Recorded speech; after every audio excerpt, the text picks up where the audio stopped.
વલસાડના ભાગડાવાડામાં સરકારી નિયમોના લીરે લીલા ઉડાડીને ઊભી કરાયેલી ઇમારત મામલે કલેક્ટર તેમજ કોર્ટે લાલાંક કરી છે. ભાગડાવાડાના હાજરા પાર્ક વિસ્તારમાં આવેલી મુસ્કાન રેસિડેન્સી બિલ્ડિંગમાં ટાઉન પ્લાનર પાસે રિવાઇઝડ નકશા મંજૂર કરાવ્યા વગર જ 4 માળનું આખું અપાર્ટમેન્ટ ઊભું કરી દેવાયું હોવાનો ભાંડો ફૂટ્યો છે. બ્લોક નંબર 255 એકની આ જમીન પર માત્ર સબ પ્લોટિંગની મંજૂરી હતી, છતાં નિયમો વિરુદ્ધ જઈને મોટું બાંધકામ કરી દેવાયું.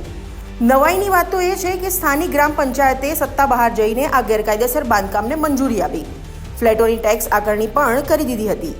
નાયબ કલેક્ટર અને શરતભંગ સમિતિની તપાસમાં બહાર આવ્યું છે કે આ બાંધકામ પ્રવર્તમાન CGDCR નિયમો મુજબ સીધું નિયમિત થઈ શકે તેમ નથી, જેથી જિલ્લા કલેક્ટર ટાઉન પ્લાનર અને TDOને સાથે રાખીને કડક ચકાસણી કરવાના આદેશ આપ્યા છે. જો આ બાંધકામ નિયમો મુજબ ફિટ નહીં બેસે તો મુસ્કાન રેસિડેન્સી સામે કાયદાકીય હથોડો ઝીકવામાં આવશે.